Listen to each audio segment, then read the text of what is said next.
I never thought I'd find myself here, perched on the edge of our neatly made bed, heart pounding, trying to make sense of the man I thought I knew.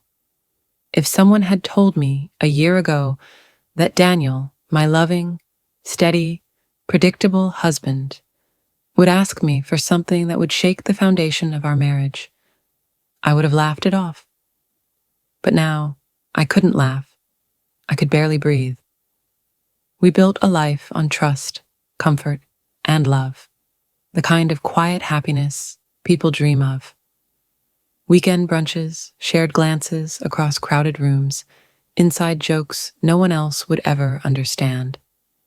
But then, after an ordinary dinner one evening, Daniel looked at me with a strange intensity and said the words that would change everything. "Can we talk?" He was nervous.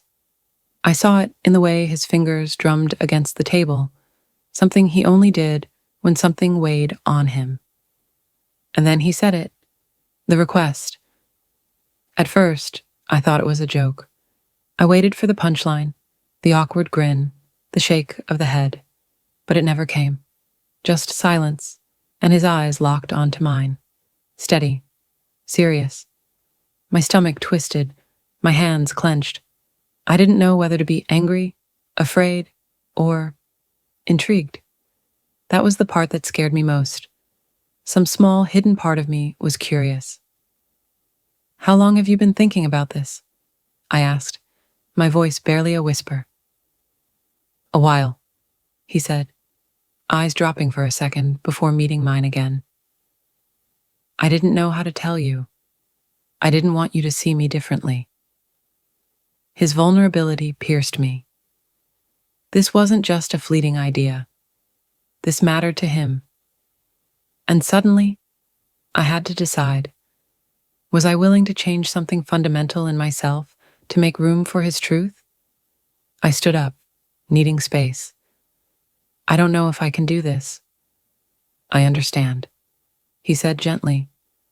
But the way his jaw tensed told me this conversation wasn't over.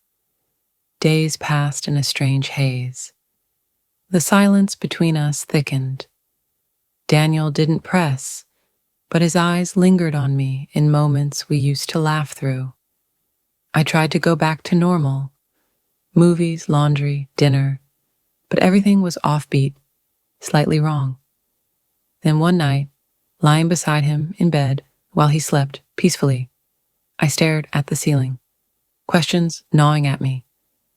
Was I scared of what his request meant for our marriage? Or was I scared of what it said about me?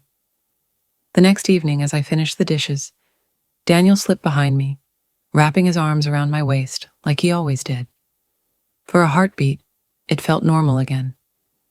Then he whispered, "Have you thought about what I said?" I stiffened. I had thought about nothing else. "I'm not ready," I said. "I just need to know where we stand," he replied. And then, my phone buzzed. I glanced down, expecting spam, but it was a message from an unknown number. "I know what he asked you." My heart stopped. I quickly turned the screen away from Daniel. "Just spam," I lied. That night, sleep evaded me. Who had sent the message? How did they know? And then, another text. "You deserve to know the truth." I replied, hands shaking. "Who are you? What do you know?" No answer. By morning, the silence in our house was almost unbearable.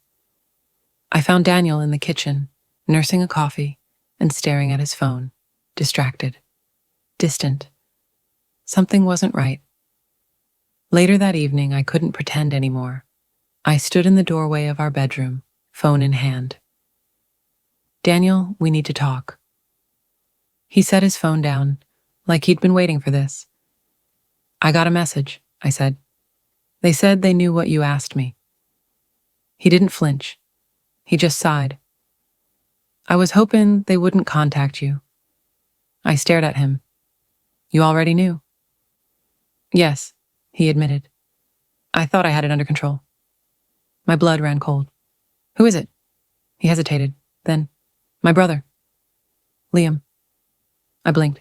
Liam? The one who's been overseas for years? He's back, Daniel said quietly. And he found out. He thinks you should know everything. My heart pounded. Then tell me. He rubbed his face like the truth physically weighed him down. It's not just about the request. It's why I made it. It's who I've been, who I've hidden from you. I was silent. Then my phone buzzed again. A new message. From Liam. Check your email. You deserve the truth. With trembling hands, I opened my inbox. There it was. An email with attachments. My pulse thundered as I clicked. Bank statements, transactions to unfamiliar accounts, messages, even an old photo.